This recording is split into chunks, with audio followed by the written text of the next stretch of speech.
Hi YouTube viewers, welcome to அறுசுவை களஞ்சியம் channel. இப்போ நம்ம பார்க்க போகிற ரெசிபி மட்டன் சாப்ஸ்.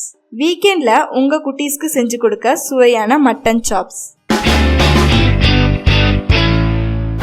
மட்டன் சாப்ஸ்க்கு தேவையான பொருட்கள் பார்க்கலாம். மட்டன் 1/2 கிலோ, தனியாத்தூள் 1 டீஸ்பூன், மிளகுத்தூள் 1 டீஸ்பூன், கருவேப்பிலை 2 கொத்து, இஞ்சி பூண்டு paste 1 teaspoon, garam masala 1/4 teaspoon, பச்சை மிளகாய் 2, உப்பு, எண்ணெய் தேவையான அளவு. முதல்ல மட்டனை நல்லா கழுவி வச்சுக்கோங்க. அதோட உப்பு, இஞ்சி பூண்டு பேஸ்ட், மிளகுத்தூள், தனியாத்தூள் எல்லாம் சேர்த்துக்கோங்க.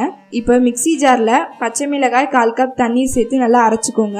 அரைச்சதை மட்டனோட சேர்த்து வச்சுக்கோங்க. இப்போ அந்த மட்டனோட சேர்த்து 1 கப் தண்ணீர் ஊற்றி குக்கரில் நல்லா வேக விடுங்க. அது நல்லா வெந்ததுக்கு அப்புறமா ஒரு தோசைக்கல்ல எண்ணெயை விட்டு வேக வச்சிருக்க மட்டனை எடுத்து கொஞ்சம் கரம் மசாலா தூள், கருவேப்பிலை சேர்த்து அந்த தோசைக்கல்ல எண்ணெய் ஊற்றி நல்லா சிவக்க வறுத்து எடுங்க. நல்லா வறுத்து எடுத்ததுக்கு அப்புறமா சுவையான மட்டன் சாப்ஸ் ரெடி.